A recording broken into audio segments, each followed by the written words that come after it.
प्रकारची ऐकायला मिळते। नाही, कुठल्याही शुभ कार्याला जायचं असते किंवा कुठल्याही मोहिमेला जायचं असते त्यावेळी अंबाबाईचं भवानी देवीचं दर्शन घेतल्यावरच आम्ही पुढं जातो। शिवाजी महाराज सुद्धा ज्यावेळी सिद्धी जोहरचा वेढा होता पन्हाळ्याला आणि शिवाजी महाराज संकटात होते आणि तिथून सुटका करून विशाळगडला पोचले आणि म्हणूनच पावनखिंड संग्राम दिन हा 13 जुलै हा साजरा केला जातो। पण आज संकटात खऱ्या अर्थाने विशाळगड आहे। विशाळगडावर ज्या किल्ल्यांनी शिवाजी महाराजांना संरक्षण केलं, ज्या विशाळगडाने स्वराज्याचं संरक्षण केलं, ज्या विशाळगडावर संभाजी महाराज असतील, राजाराम महाराज असतील, करवीरच्या संस्थापक तारा राणींची राजधानी होती, अशा ठिकाणी ज्या पद्धतीने अतिक्रमण झालेलं आहे ते कोणी खपून घेऊ शकत नाही। आणि हे औचित्य साधून आम्ही सर्व शिवभक्त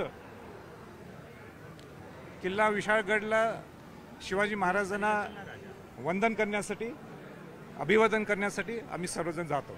त्या ठिकाणी पोलिसांची फौज देखील ठिकठिकाणी उभी करण्यात आलेली आहे। बंदी आदेश सुद्धा जिल्ह्यामध्ये लागू करण्यात आले। प्रशासनाच्या भूमिकेकडे तो त्यांचा प्रश्न आहे, त्यांना जे काही करायचं आहे। मी तर एक शिवभक्त आहे आणि शिवाजी महाराजांना वंदन करण्यासाठी मला जाण्यासाठी कोणी थांबू शकत नाहीये आणि ह्या दृष्टिकोनातून पूर्वी सुद्धा गेलोय आणि आजही निघालोय, इतकंच फरक आहे। काल तुम्ही म्हणाला होता सायंकाळी की अजूनही वेळ गेलेला नाही, वरिष्ठ पातळीवरून माझ्याशी संपर्क केला जावा, तसं काही संपर्क झालेला आहे कुणाचा किंवा काय?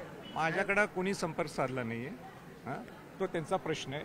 आमचा प्रश्न इतकाच आहे की अतिक्रमण मुक्त व्हायला पाहिजे विशाळगडचं, ज्या विशाळगडनी शिवाजी महाराजांना संरक्षण दिलं आणि शिवाजी महाराजांना अभिवादन करण्यासाठी, वंदन करण्यासाठी आमची जाण्याची ही जबाबदारी आहे।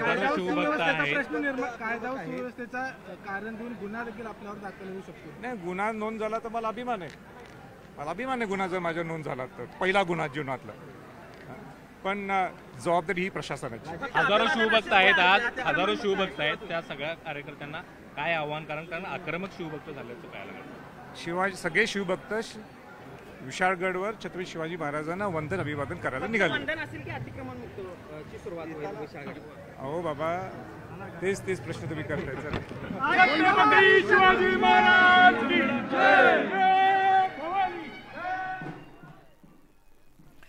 संभाजीराजे छत्रपती हे भवानी मंडपात आले, तुळजाभवानी देवीची त्यांनी पूजा केली, आरती केली आणि कोणत्याही मोहिमेला जाण्याआधी आम्ही अंबाबाईचं आणि तुळजाभवानी मातेचं दर्शन घेतो आणि मगच पुढे जातो असं संभाजीराजे म्हणालेत। आणि त्यामुळे विशाळगड अतिक्रमण मुक्त करण्याच्या मोहिमेवर जाताना संभाजीराजे छत्रपती आधी अंबाबाई आणि तुळजाभवानीचं दर्शन घेऊन पुढे मार्गस्थ झालेत आणि हजारो लाखो शिवभक्त त्यांच्या सोबत असणार आहेत आणि विशाळगड अतिक्रमण मुक्त करण्याचा त्यांनी चंग बांधलाय।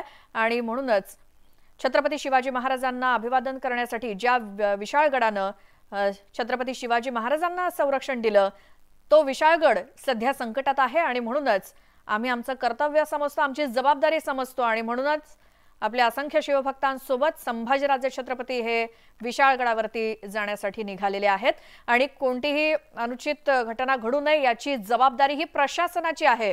कोणी आतापर्यंत मला संपर्क केला नाही किंवा कॉन्टॅक्ट केला नाही आतापर्यंत असं संभाजीराजेंनी सांगितलं। मात्र या सगळ्या परिस्थितीवरती नियंत्रण ठेवण्याची जबाबदारी ही प्रशासनाची आहे। मी निघालेलो आहे विशाळगडावरती आणि सोबत असंख्य शिवभक्त आहेत, मी देखील एक शिवभक्त आहे आणि छत्रपती शिवाजी महाराजांना अभिवादन करण्यासाठी, वंदन करण्यासाठी मी विशाळगडावरती चाललोय असं संभाजीराजे छत्रपती यांनी भवानी मंडपात दिलेली प्रतिक्रिया। अंबाबाई आणि तुळजाभवानीची पूजा आणि आरती करून मोहिमेवरती निघालेत संभाजीराजे छत्रपती।